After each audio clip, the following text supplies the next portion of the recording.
Hey guys, what's up? Here's Max. Anyone who knows Dragon Ball Hakai knows that this story currently has two stories going on. One of these stories, which is the main story, takes place in the present moment, in a chronological order after the Moros arc from the Dragon Ball Super manga. But in addition to the main story, there is also a side story that tells us the past of Beerus, the god of destruction of Universe 7, and his backstory of Beerus connects directly with the main story, the Dragon Ball Hakai Special. The Story of Beerus manga has 5 completed chapters for now, with the 6th and final chapter being produced at this time. All chapters produced until now, as well as the main story chapters, are available on our website dbhakai.com. There you will find everything that is already done about Dragon Ball Hakai and also many other content about Dragon Ball, such as information, trivia, and much more. Well, in this video I would like to tell you the chapters 4 and 5 of Dragon Ball Hakai Special, The Story of Beerus. I will tell you the events of these last 2 chapters produced. But that's not all. While I tell you the chapter, I'll explain some information present in the chapter,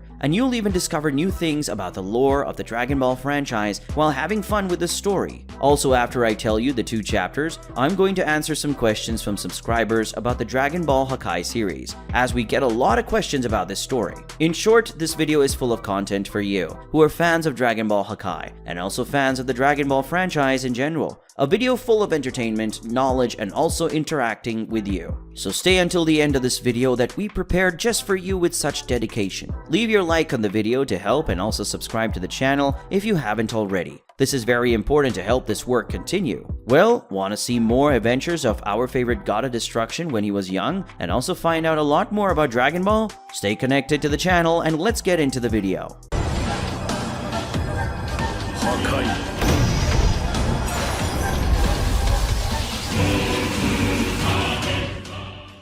Previously in Dragon Ball Hakai Special, the Beerus story. 75 million years ago, Beerus was still just a mortal who was learning as an apprentice to the god of destruction. Beerus' master was Terran, the god of destruction of Universe 7, and Terran was guided by Whis, the angel responsible for that universe. But Beerus, because of his young age, was greatly underestimated among the gods, especially by Garoga, the god of destruction of Universe 6, who was an older enemy of Terran, Beerus' master. All this underestimation on the part of the gods made Beerus very frustrated, and the young warrior wanted to prove his worth to the deities and that he was worthy to be the successor to Universe 7's god of destruction. One day, while on his planet talking to his brother, Beerus witnessed his people and planet being attacked by a very powerful mysterious demon. Beerus and Champa fought that monster with all their might, but despite that they were unable to defeat the creature. That's because the demon got more and more powerful as the battle dragged on. But when Beerus would be killed by the demon and the planet Nekose would be destroyed by the monster, Terran appeared to save them all, and after a fight with the monster, the destroyer not only killed the demon, but also discovered its origin. That monster belonged to the world Makai, the demon realm.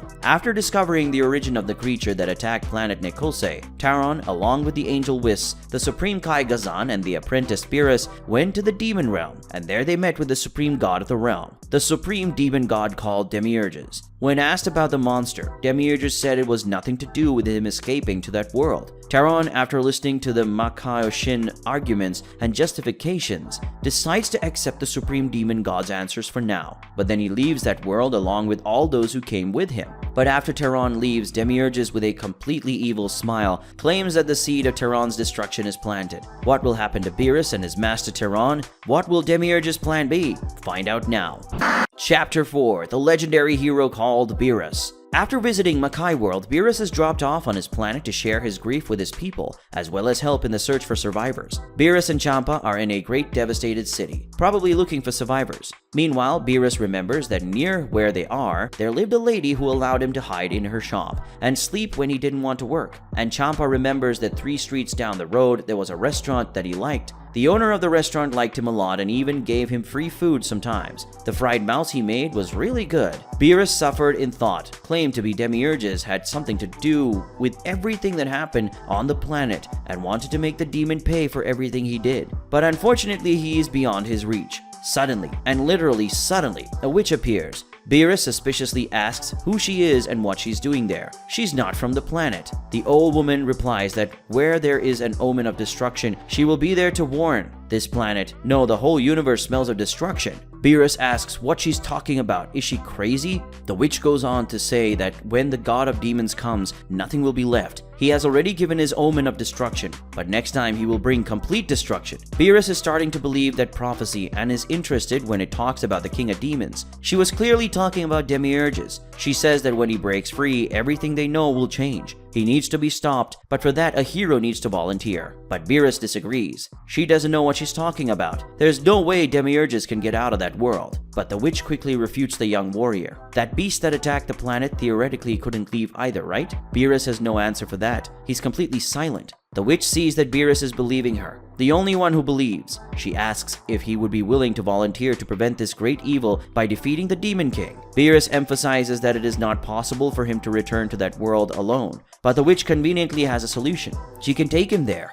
Champa approaches his brother and whispers in Beerus' ear, saying that this is the perfect opportunity for them. Beerus wants to prove his worth to the gods, right? Well, he wants the same thing. They could go together to this Hakai world and defeat this demon. Together they could win, and then they would save their planet and the entire universe. The gods would have no choice but to look at them with more respect. Beerus reflects on the matter. He thinks this is a very serious situation. He should warn Terron about it. But if he does, his master will sort it all out in the blink of an eye, and then he'd get all the glory for himself. If that happened, he wouldn't have the chance to prove himself to the gods. Beerus makes his decision. The old woman must take them there immediately. The savior of the universe will be he, the great Beerus. The witch smiles, a very suspicious smile. Guys, before talking about the chapter, just a note. In Dragon Ball, there are people with magical powers capable of moving between worlds. A good example of this is Baba, Master Roshi's sister. She is an earthling witch capable of transitioning between the mortal world and the other world. She has access to heaven, hell, and everything in between.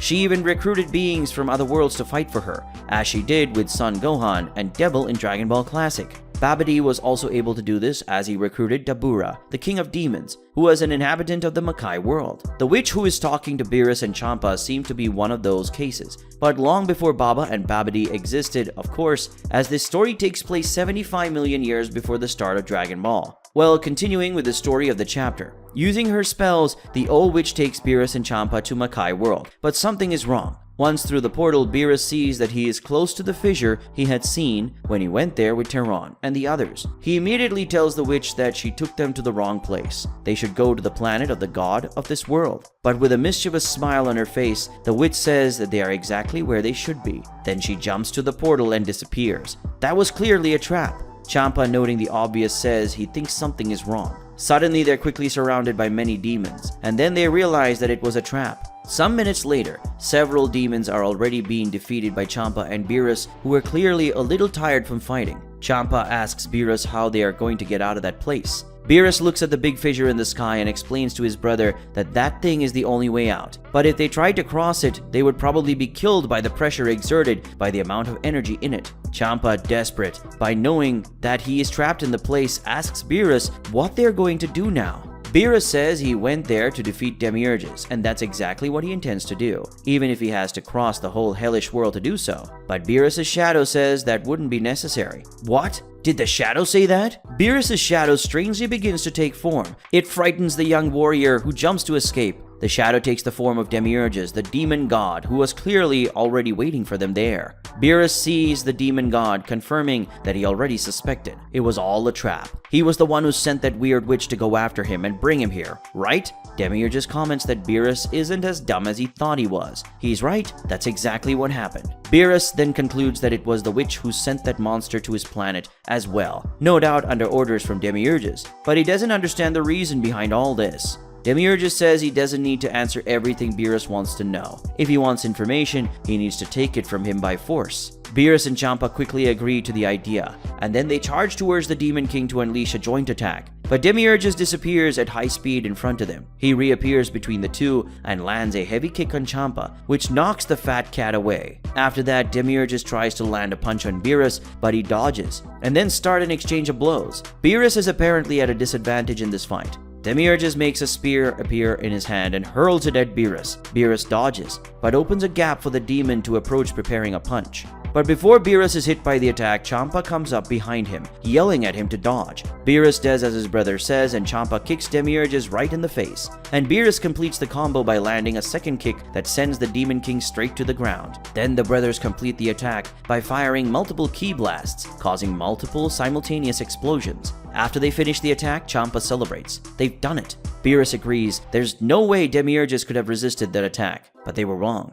Demiurgus survived, protected by an energy shield. Demiurgus congratulates the boys, saying that it was a good try. If it worked, he probably wouldn't have survived. But unfortunately, they're fighting only to delay the inevitable. They're probably thinking that just because they're fighting together, they're going to win, but that's not going to happen. Even if they are powerful, they won't be able to win because they are just two brats who don't have the malice of battle. Champa gets very angry and asks why he's saying that, but the answer comes soon after when he is surprised by a spear piercing his body. Beerus screams desperately for his brother, who falls from the sky to the ground defeated. Beerus realizes that attack came from Demiurgus, who surprisingly was in the sky behind them, and then he looks at the ground and sees that actually it was Demiurgus that was talking to them. It was just a mirage. Demiurgus explains that after he blocked the attack with his energy shield, he took advantage of being hidden by the smoke and fled before he was noticed, but left a clone in his place. It was a simple trick, but it was enough to fool them. That's why they can't beat him. But Beerus, while listening to the demon's speech, becomes completely irate, and then, while emanating a large amount of destruction energy, he orders that bastard to stop underestimating him.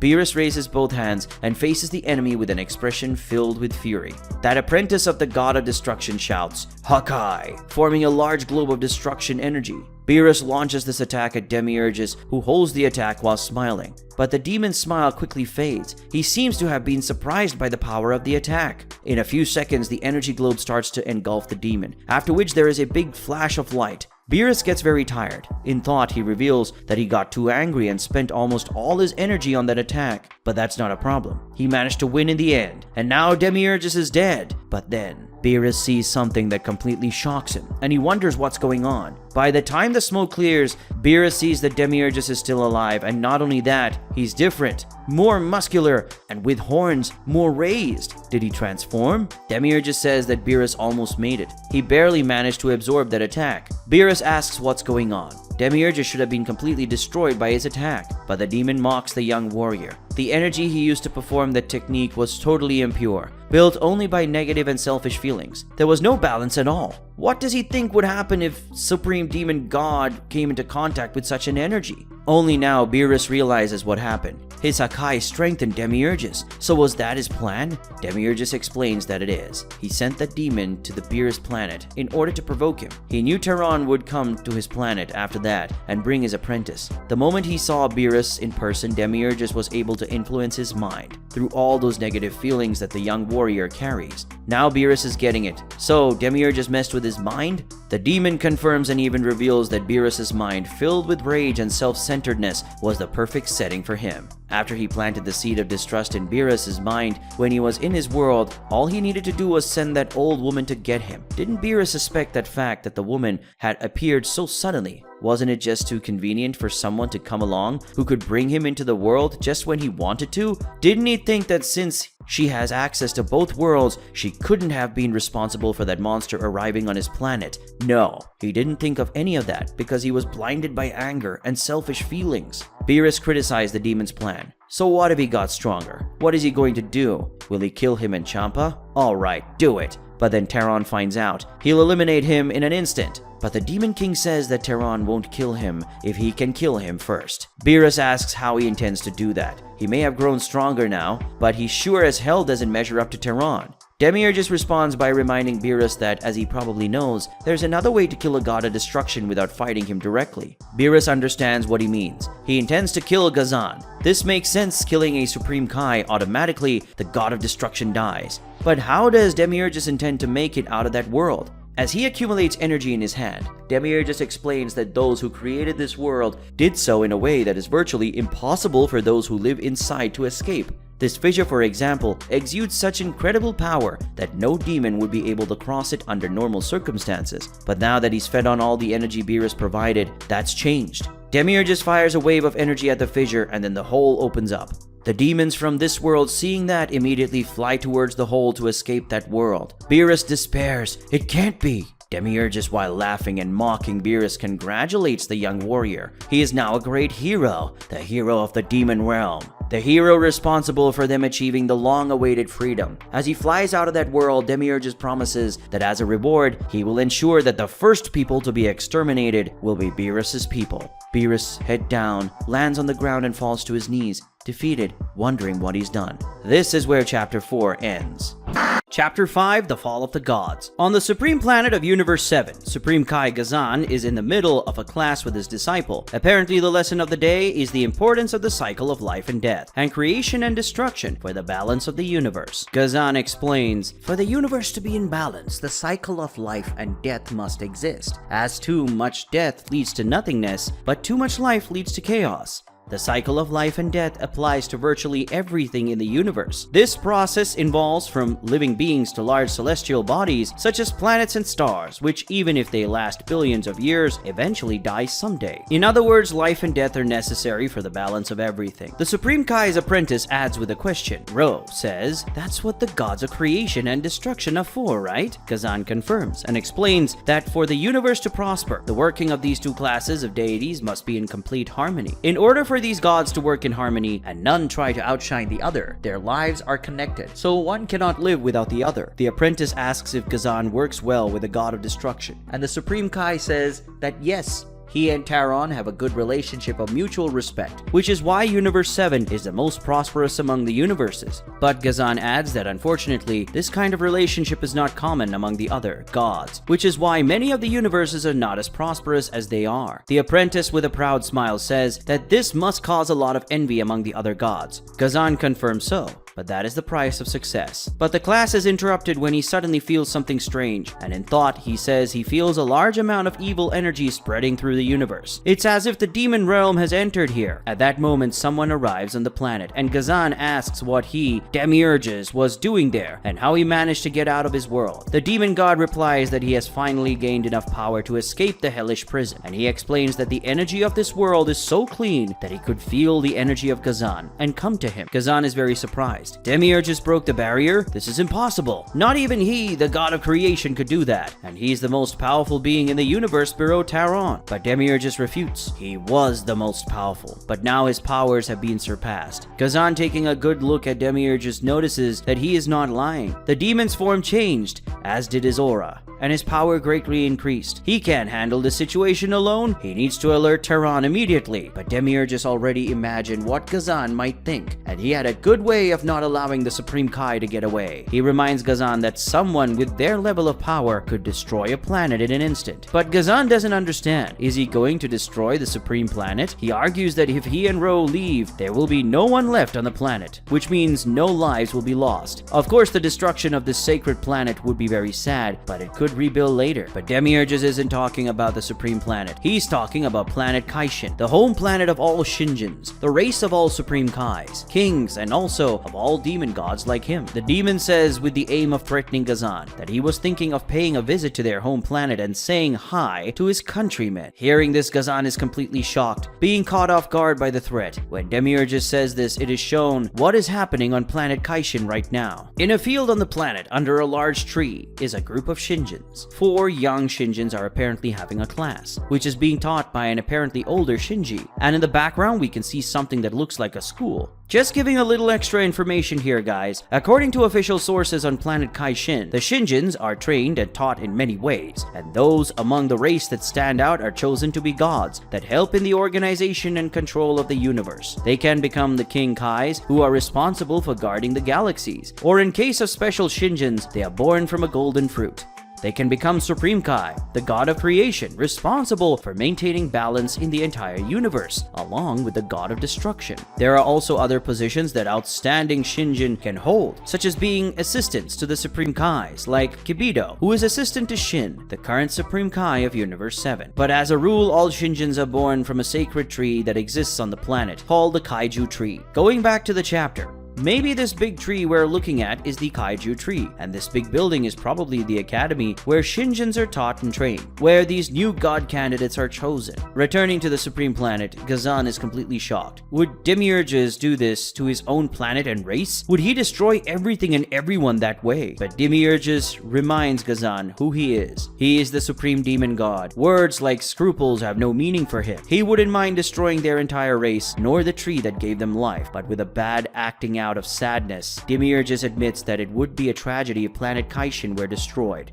Imagine all those beings who are preparing to maybe become gods dying. And worse, with the destruction of the Kaiju Tree, no one else would be born, and future generations of gods would no longer exist. What a tragedy. Gazan, after the provocations and threats of Demiurgus, makes his decision and orders Ro to use the Hakai to search for Terran and bring him to the planet. He can hold Demiurgus for a short time, so he must go at once. But Ro is unsure about this. He still doesn't know how to use this technique very well, but Demiurgus says he won't let that happen, and so he fires an energy attack towards Ro. The Supreme Kai's apprentice freezes. He can't react. All he can do is stand still, waiting for death to come. But Gazan saves his disciple by slamming the energy ball away, then orders Ro once more to go. Ro, go! He uses Kai, but he's not exactly on the planet of Terran. Desperate, the young Shinjin wonders where he has gone. Meanwhile, Gazan and Demiurgus have already started the fight. They exchange blows across the sky. Gazan is hit by a demon's blow, defends one blow, but then gets hit by another. Even suffering from the attack, the Supreme Kai takes the chance to hold Demiurgus' hand and then summons a sword to hurt the demon, which immediately reacts by spitting a fireball that surprises the god of creation. Gazan is hit by the attack and blown away as it burns in the sky. Gazan uses his energy to disperse the flames. Demiurgus approaches flying and summons a trident in one hand, after which he tries to lunge at the Supreme Kai, who blocks the Supreme Demon's God's trident with his sword. Demiurgus recognizes that sword as the Z sword, a relic that Supreme Kais have guarded for generations. The demon says that Gazan is very skillful in using the sword. He is indeed a skillful god, but he also has his own toys. The two measure strength for a moment. Demiurgus, despite trying hard, manages to keep a smile on his face, while Gazan, on the other hand, is clearly trying a lot harder. The strength contest ends with Demiurgus launching Gazan with his superior strength. The god of creation plummets from the sky and crashes to the ground. The fall hurt the Supreme Kai, who was coughing, choking from the dust and impact he suffered. With no time to rest, Gazan sees the trident being thrown towards him, but he immediately reacts and uses its magical power to create a protective dome around him, causing Demiurgus' trident to become trapped in that dome. The demon recognizes this dome as Kachin metal, which is an extremely strong metal. Gazan appears with a teleport behind Demiurgus and tries to cut him with the Z sword, but the demon dodges the attack, also teleporting and going behind the Supreme Kai to hit him with an attack with his claws, but different from Demiurgus. Gazan can't dodge without being partially hit. Demiurgus criticizes Gazan, saying he is a fool. Maybe he could get away from it, and that would save his life, but he cares about the planet and those useless people. Gazan, apparently quite sure of what he's doing, replies that he's been alive for a long time. He couldn't let all those young people and future generations be sacrificed because of his cowardice. He is the god of this universe, and it is his responsibility to protect the universe and the gods that will come after it. But to the demon god, this is all nonsense. To him, it only matters who will live and who will die, in which case Gazan will die. While all this is happening on Supreme Planet, on Planet of Destruction, Terran is bathing in the lake while Whis just watches. But suddenly the Destroyer notices something that worries him and asks if Whis noticed it too, if he's feeling it. The angel confirms, and while looking at his staff reveals that the barrier between the Makai world and the mortal world has been broken, and now the demons are breaking free and attacking the universe. Terran is very surprised. How did this happen? At that moment, someone arrives at the place with a teleporter. It is Ro, who arrived using the Kai. When he sees that he is where he should be, the Kaioshin apprentice can hardly believe that he has finally made it. Probably he has tried many times and has been to many places. Ro immediately warns that Gazan is being attacked by Demiurgus. They need to help.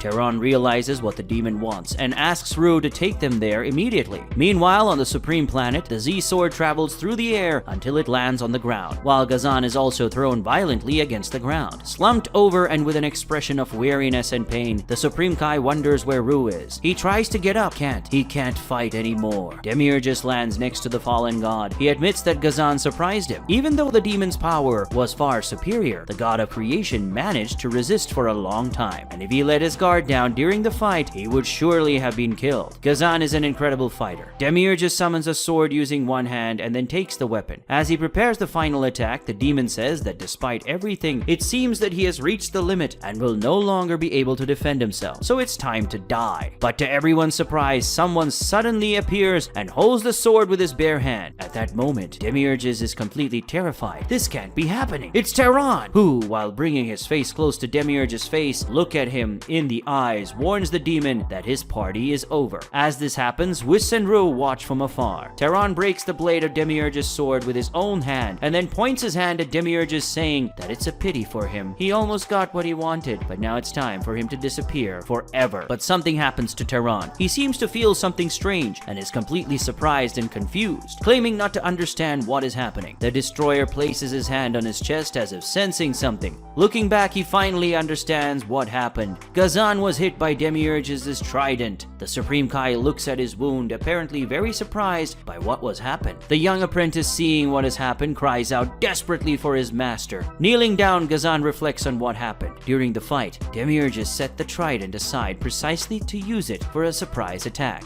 Gazan was so concerned about surviving every attack of the demon that he completely forgot about the weapon. With an expression of sadness and defeat, he apologizes to Terran. The destroyer drops to his knees shortly afterwards, as Demiurgus reminds everyone that he is a demon god. Cunning is one of his main attributes. Obviously, he would take precautions in case something went wrong. Terran curses his enemy, but claims he won't go unpunished. Beerus would stop him. Demiurgus mocks Terran. He probably doesn't know that Beerus was one of the main responsible for his release and all the demons, and he was largely responsible for his great increase in power. Only now does Terran discover what really happened. It seems Beerus' impetuous personality led him wrong, but even discovering this, Terran is not angry with his disciple. He says that it doesn't matter. There is a reason why Beerus is his disciple, and he will prove it to Demiurgus. Before disappearing completely as a last word, Terran asks Whis to take care of Beerus. The angel says that he will do as he asks. Terran and Gazan disappear completely. Whis closes his eyes in grief, while Ro cries desperately, and the Supreme Demon God laughs.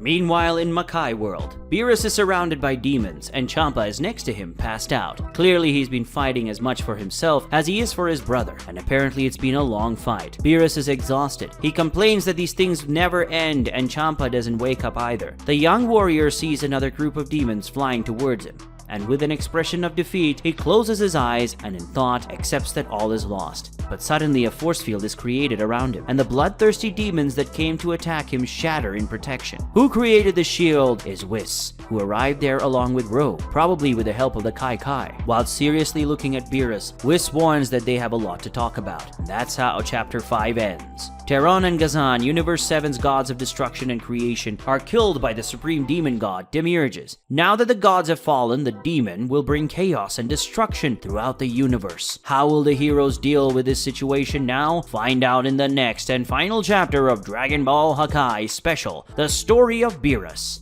Those were chapters 4 and 5, guys. A lot of content, right? Well, now, as I promised at the beginning of this video, I'm going to answer some of your questions about Dragon Ball Hakai. I know this is a bit of a complex story, as it deals with a lot of characters, and also a lot of old and new concepts from the franchise. It's a really dense story. The first question is whether God of Destruction Goku could beat Beerus. The answer is that we don't know that yet, and they didn't fight in Dragon Ball Hakai. But we can still say that probably not. Probably Goku is still not able to beat Beerus in Dragon Ball Hakai. I'm gonna explain. First of all, you need to know that the gods of destruction in Dragon Ball Hakai do not in fact have the same power level as the gods in Dragon Ball Super. This is because Dragon Ball Hakai gave a new concept for the power of the god of destruction. That concept is called energy of destruction. The energy of destruction in Dragon Ball Hakai is something that exists within every god of destruction. It is something that is given to them the moment they perform the ritual to become gods. This energy, after being inserted into a host, gains consciousness of its own. It's like a super powerful spiritual being that lives inside a destroyer's body.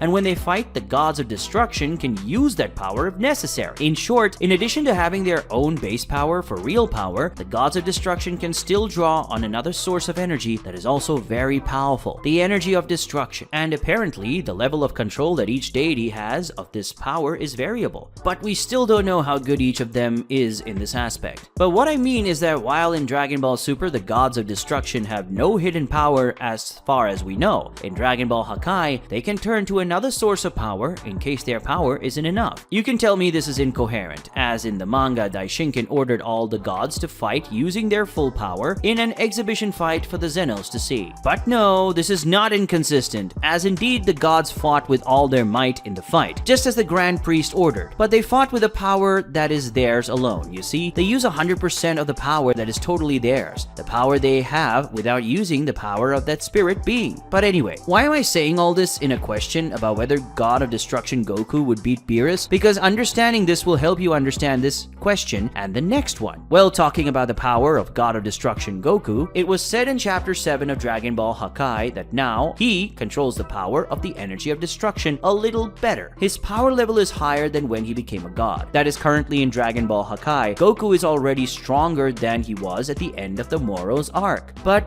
we cannot know exactly how much stronger he is. We know that Goku's power at the end of the Moro's arc wasn't that far from Beerus' power, as using Ultra Instinct Goku was able to temporarily surpass Jiren, who in official guides surpasses the power of a god of destruction, and as a mortal too. And in fact, it was said to be more powerful than Belmont, the destroyer of Universe 11, who as we could see in the battle between the gods was not a below average god, as he had enough power to nearly kill all of the destroyers with a few attacks. Also at the end of the fight, he was the only god who didn't need to be healed by an angel. That is, Belmont is very close to being the most powerful among the destroyers, and Jiren was stronger than him during the Tournament of Power. Goku surely completely surpasses Jiren from the Tournament of Power at the end of the Moro's arc, meaning he wasn't that far from Beerus' level at the end of that arc. So if the Dragon Ball Hakai Goku is stronger than he was at the end of the Moro's arc, that means he could be as strong as Beerus, or maybe even more. But as I've explained before, we're talking about Beerus from Dragon Ball Super, and the total power we've seen in Beerus in Dragon Ball Super is just his individual power. That is, his power without using the power of energy of destruction. This means that Beerus, in case he is being surpassed by Goku, can use the force of the energy of destruction and greatly increase his power.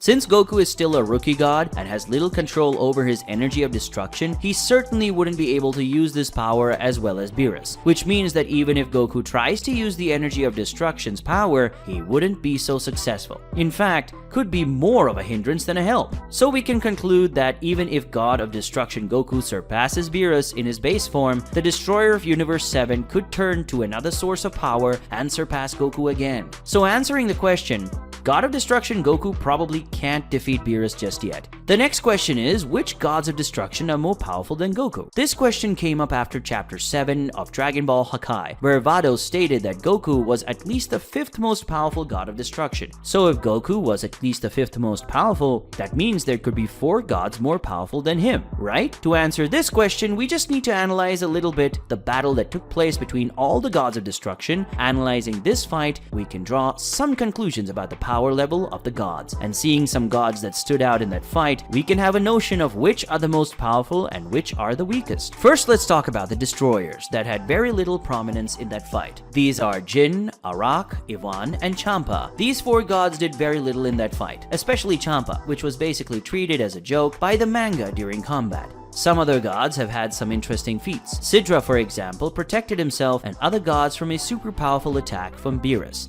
And at that moment, it was revealed that he was the best defense among all the gods. But despite that, Sidra didn't show good feats in other aspects besides good defense. Hellas with her bow was able to inflict damage on Likir. Her shot was strong enough to pierce Likir's arm and knock him down. But beyond that, she had no other good deeds. Moscow managed to hold off Beerus, Hellas, and Likir for a while. But other than that, he didn't do anything too great. Likir managed to break a Belmont energy prison that imprisoned all the gods, with which the Fox god showed great power. Ramshi also showed great power, as with a special battle shout, he was able to paralyze all the gods of destruction and throw them all into the air using monstrous force. But the ones that stood out the most were certainly Beerus, Quitella, and Belmont. Beerus temporarily faced all the gods together and would have defeated many of them if not for Sidra. Also, he was the last one to stand along with Quitella. Quitella didn't have great feats during the fight, but he was the last one standing along with Beerus, meaning he's clearly much stronger than the average gods and could even be the second most powerful among them. And Belmod, as I've said before, managed to trap all the gods and nearly kill them all. Also, he was the only god who didn't need to be healed by an angel. He was just faking his own defeat, either to not have to fight anymore or to catch the victor off guard later. Well, with all these feats in mind, I'd say the top 3 positions in this rank belong to Beerus, Quitella, and Belmod, not necessarily in that order. The 4th place I believe belongs to either Likir or Rumshi, as they both had incredible moments during the fights. These are the gods that can be ahead of Goku in the ranks of the most powerful destroyers. Well guys, that was today's video, telling you about chapters 4 and 5 of Dragon Ball Hakai Special, the story of Beerus, and also answering some questions about Dragon Ball Hakai. I think it was a pretty complete video, right? Well, but now I have to go. But I'll see you in the next videos. If you enjoyed this video, don't forget your like and subscribe to the channel to become a part of our 100,000 subscribers. Until the next time, bye bye!